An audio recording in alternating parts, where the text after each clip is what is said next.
What's going on, Nerd Army guys? Welcome to the newest episode of Exploring Comics. Today we're going to be exploring the comic book origins of Typhoid Mary, who's actually seen fighting against Danny Rand Iron Fist in the newest Iron Fist trailer. So let's break down this badass lady. Now, Typhoid Mary herself is a mutant. Going by the real name Mary Walker, Typhoid Mary is technically a mutant, but she's also mentally ill. She suffers from dissociative identity disorder, or split personalities. And this really sometimes makes her very unstable. Suffering from dissociative identity disorder, Mary actually has 3 other personalities that are standalone from the healthy one, Mary Walker. Her Mary personality is actually a very timid, very soft-spoken individual, and she is really just an all-around pacifist. We jump across to the other end, her Typhoid personality. Now, her Typhoid personality is almost the exact opposite of the Mary personality. She is extremely violent, extremely proud, and self-sufficient, and by far the most adventurous out of all the personalities. Now, the worst one of the bunch, the Bloody Mary personality, which is essentially her final personality, is probably the most violent, the most crazy, and the most sadistic out of all the personalities.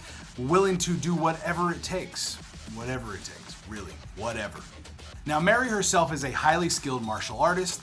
As we see in the trailer, she looks like she's beaten Danny Rand's ass. But she also possesses some pretty extreme telekinetic powers and also possesses a pyrokinetic ability, which is on par with many of the most powerful pyrokinetics in the world. Now, her pyrokinesis, she can actually set anything that she wants aflame. Person, object, anything within her visual vicinity. She can actually set them aflame using pyrokinesis, which is pretty crazy and kind of useful.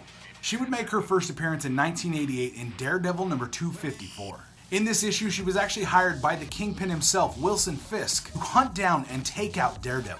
And this was okay with her. She was completely on board with taking out Daredevil because essentially, he's the one who made her like this. Well, sort of. Now, the reason I say sort of is because this actually started when Matt Murdock had actually tracked a villain to the brothel where Mary was working at the time. Now, Matt had actually gone in and attacked the man that he was tracking, but surprisingly to him, all the girls started to attack Matt. Matt reacted and swung around violently to protect himself, and swinging so violently, Matt had accidentally knocked Mary out of a second-story window. This was not the end for Mary. This was the moment when her powers manifested. This high extreme level of stress of being thrown out this window is when her powers manifested, and she vowed that no man would ever hurt her ever again. She would first battle Daredevil while at the same time starting a relationship with Matt Murdock himself. Now, during this time, everything looked like it was going good, but Mary would eventually morph right back into her Typhoid personality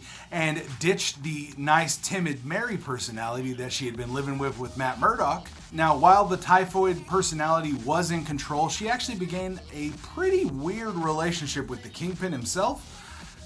Kind of creepy. She would actually go on to become the favorite pawn of the Kingpin, where he would send her out all over the place for missions. Now, through hypnosis, she would eventually suppress her other personalities and gain control of her life once again. Now, she would go on to live a completely normal life, and she would go and become an actress. She even began to star in a soap opera, which was actually a big step. Now, things were looking great for her, but once again, she would be brought right back into the fold by the Kingpin against her will, and this would cause one of her other personalities to take over. Once she was brought back into the fold by Kingpin and brought out of her normal, easy life, she actually would be the one that saves the Kingpin's life when Crossbones tries to take him out and assassinate him. She was there to protect Kingpin, cementing herself as one of his favorite pawns. Now, eventually she would go on to befriend Mary Jane Watson, yes, the same Mary Jane from Spider-Man, and this would actually lead to her fighting Spider-Man himself. And this all began because Bloody Mary personality took over once again,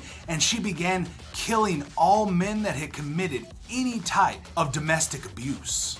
Hell yeah, girl, get 'em! Now, with Spider-Man's help, she was actually able to gain control of her body once again and push the Bloody Mary personality back in control.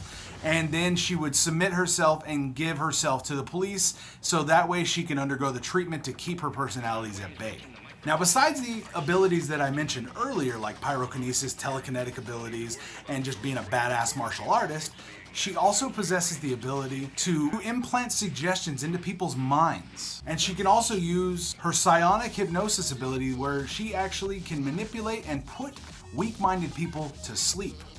Pretty awesome. Now, she is going to be one hell of a badass villain in Iron Fist Season 2. Me, personally, I am pumped for this. Typhoid Mary is just a phenomenal character. She's only been around since the 80s, but that's still a long time, and she has some badass stories over the years. Let me know your thoughts on this badass female character that will be one of the villains in Iron Fist Season 2. Let me know your thoughts on her down in the comments down below. If you guys have any other characters you'd like to suggest for an episode of Exploring Comics, put them down there as well, and I will get to them as soon as I can, guys. Thank you very much for tuning into this video, and I will see you next time. All right, peace out.